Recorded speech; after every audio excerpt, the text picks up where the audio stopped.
On second glance, someone has forgotten to properly close one of the drawers.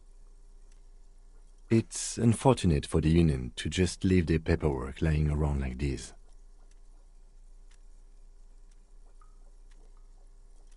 The drawer opens smoothly.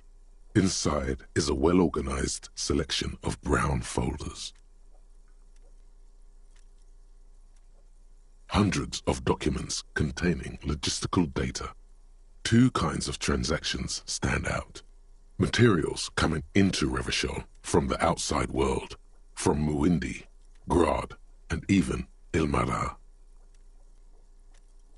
And the same materials being handed over to companies inside Revachol, Kuron, Coal City, La Delta, and Jamrock are listed among the many districts where the imports are being sold. It's hard to make sense of this thicket of company names, dates, quantities, and percentages. You try to focus, but the lines are getting blurry. Whatever's hidden here is hidden well. Concentration isn't enough. Only a trained accountant with a background in logistics would be able to really make sense of it. However, there is a little handwritten note stuck on the side of the drawer. It appears to be a to-do list written in large, uneven capital letters. Remember, Leo, Everard's shoes, special whirling borscht, water Everard's plants, sweep office floor, more banners. All items on the list have been crossed out and the note itself is crumpled.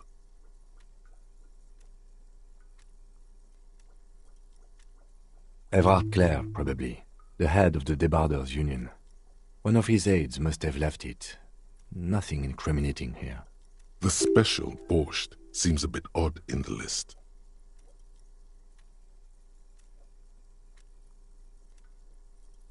Remember, Leo, Everard's shoes, special whirling borscht, water Everard's plants, sweep office floor, more banners. All items on the list have been crossed out and the note itself is crumpled. Hundreds of documents containing logistical data. Two kinds of transactions stand out. Materials coming into Revachol from the outside world, and the same materials being handed over to companies inside Revachol, Kuron, Coal City, La Delta, and Jamrock are listed among the many districts where the imports are being sold. You already went through all of these. The drawer slides shut.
This is the night watchman's booth.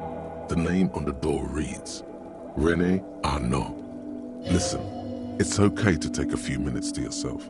Sit down and have a breather. If you must. But please hurry. We are pretty easy to spot up here.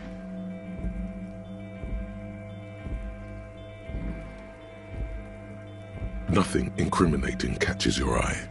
The cabinets are clean and their sparse contents meticulously organized. There's a framed photograph on the table. It's a black and white photo of a young couple out in a street fair. The man is young, dark-skinned, and dressed in a Royal Carabinieri uniform. The girl is smiling playfully at the camera. Why did you take that?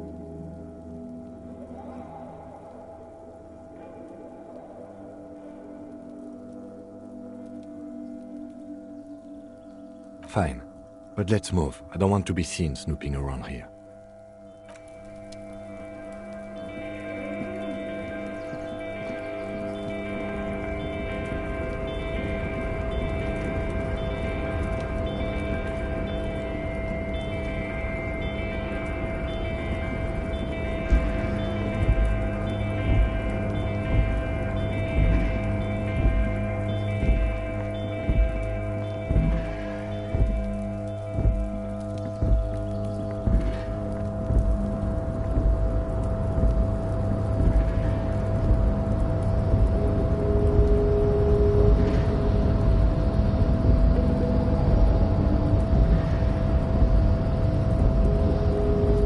Control panel with several knobs. 2 buttons marked Marche and Arrête are faded with use. It seems to control the large crane above. A container is attached to its hook block. Marche on, Arrête off. With a loud grind, the crane shifts overhead, moving a massive metal container through the air.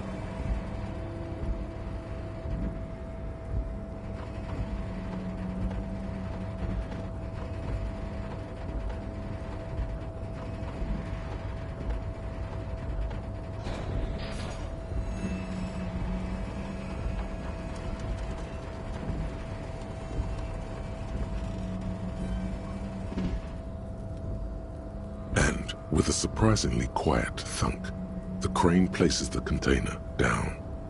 The harbor sleeps as the strike rages in the distance. The crane can rest again, now that its purpose has been fulfilled. Moving this container, of course. For this purpose it was built. For this purpose it has acted, and now it will rest. I can't see how that was worth the ruckus, except for seeing the crane in action, which I admit was satisfying. The crane does not return to its original position. It does not move at all.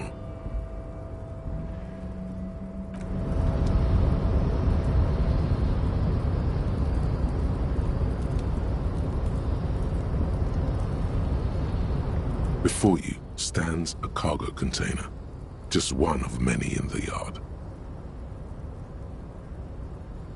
You do? Because I don't. There are 1 million containers here. Why are you fixating on this one?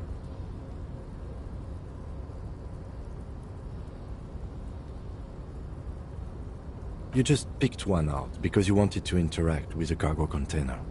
We are not here to interact with containers. We are here to talk to the Union, right?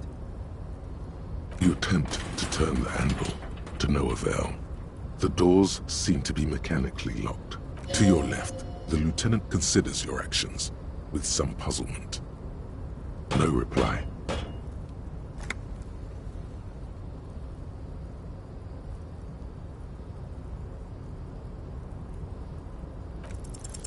Why are you even trying to open a door with rhetoric? Because what wasn't an option? Now is not the time to get philosophical, detective. You can do that after hours.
Container, container, I'll turn you nice and red. Container, container, put the logos on.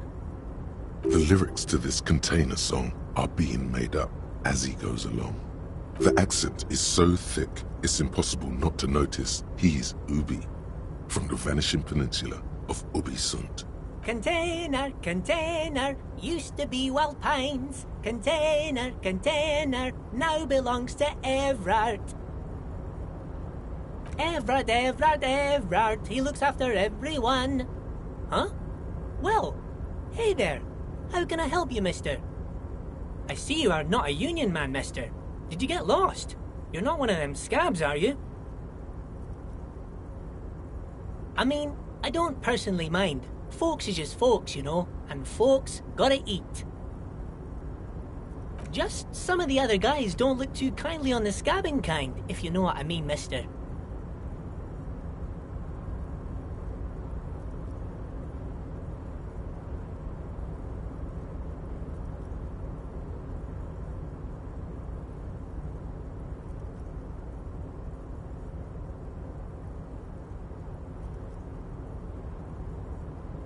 Oh, yes. I leave all kinds of notes for myself. That old head of mine ain't so good at keeping things in no more. I almost forgot about the borscht. Oh, yes. I've been taking special whirling borscht to the men every day since the strike started. It's very, very good. Makes a man feel so warm and happy. I feel like I could take on Mr. Renadan's boar dogs every time the lunch is done. Yes. I'm taking it to them. The borscht keeps them happy and in fighting spirits. Makes you all warm inside. They brew it in the whirling in rags.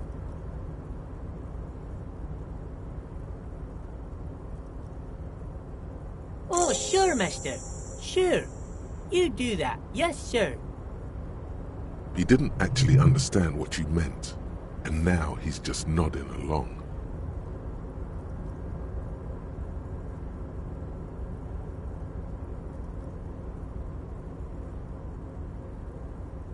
Oh, that one. That should be empty as far as I know. Lots of containers here have nothing in them. They're just waiting to be loaded up. Told you.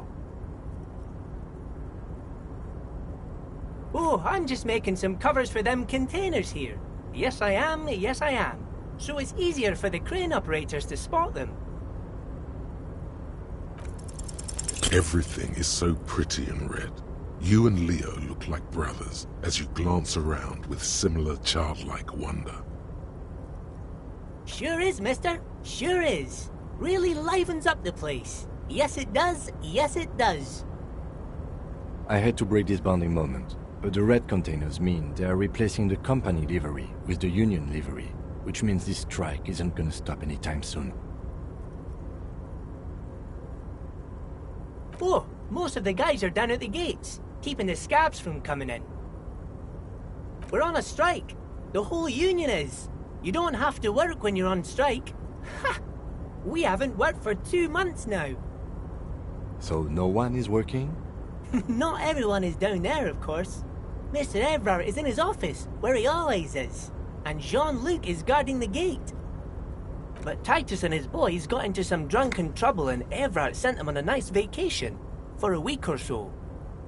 Oh, I'm not really supposed to talk about that. That's union business. Him and his boys stirred up something in town. Probably drank too much and got into a fight or something. I heard Mr. Everett telling them to take some time off. I guess the boys got a bit too rowdy and had to let out some steam. I don't really know the details. That's just how boys are, you know. I haven't been in a fight since I was in middle school. Easy, Leo. Let's keep this on the hearties. Look at him. It's not going to be anything useful anyway. Don't fight it. Better to go with the flow.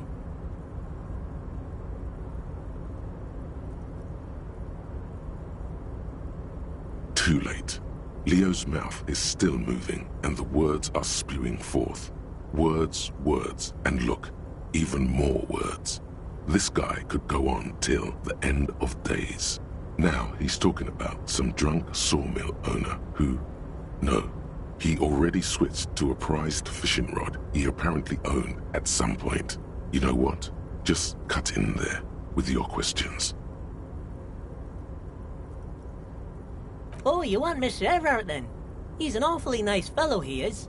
Him and his brother are both nice fellows. They've lived their entire lives in this here neighborhood. Guys like Mr. Everard and Mr. Edgar, his brother, are real good guys. Made Martinez what it is today. Mr. Everard and Mr. Edgar and I went to the same school, we did, when we were boys. Oh, Mr. Everard is where he always is. In his office, of course. Bye-bye now.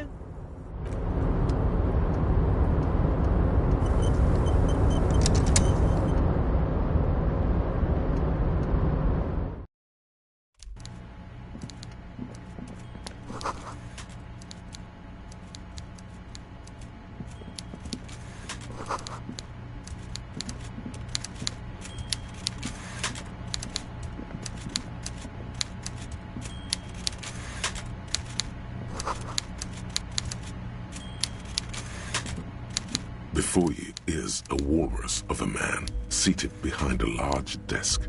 He looks up from his work, not the least bit surprised to see you. With great effort, he straightens himself up in his chair, yet says nothing. He simply stares at you. Welcome, Mr. Dubois, Mr. Kitsuragi. It's good of you two to stop by. Please, have a seat.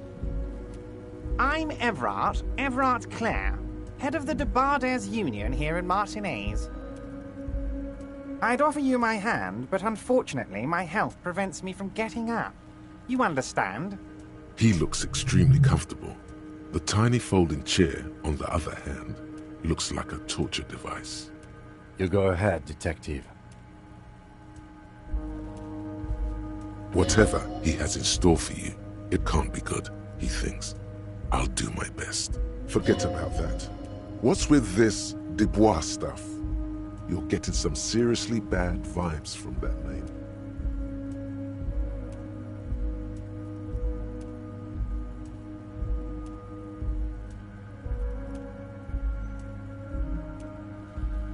Please, Mr. Dubois, let us converse in a civilized manner, as equals. Take a seat. I insist. Very well, Mr. Dubois. I respect a man with strong convictions. I, too, have convictions. One of which is that I will not engage with any man who won't face me at eye level. Should you find yourself more amenable in the future, I'd gladly resume our conversation. But until then, I'm afraid I must ask you to leave. You're no Titan of Elysium, buddy. He's got you in a fork. Sit down or leave. Excellent, Mr. Dubois. I can see that you're a reasonable man, and reasonable men can be of great use to one another.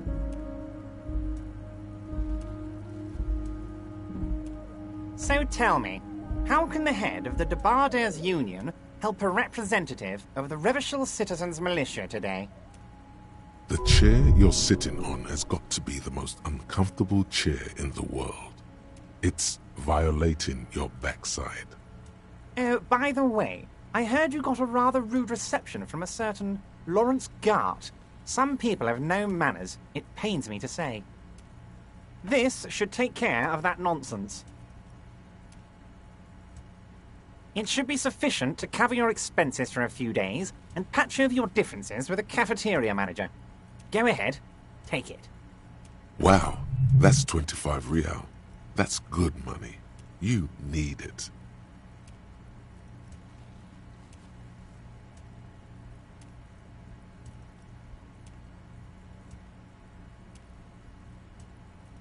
Don't mention it, but also don't forget it.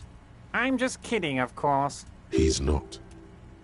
Now, I'd like to set your mind at ease about one other matter. Your lost gun. Let me assure you, Union people are on it as we speak. I've got my best hounds looking for that lost gun. His slug-like lips move, but all you hear is an echo. Lost gun, lost gun. The world is swallowed by a black hole of fear. Only 2 words escape its gravitational pull. Lost and gun. Oh God, why didn't you think of this before? Cops have guns. Where's yours?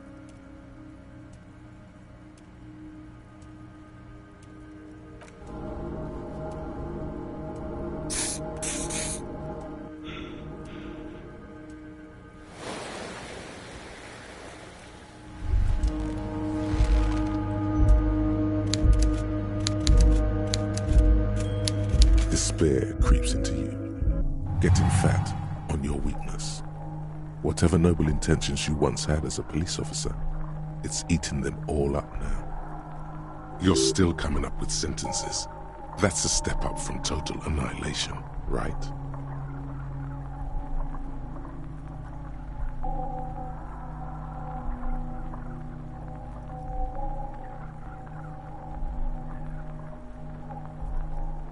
I don't dispute that you have been charged with protecting the people of a particularly challenging district, but poverty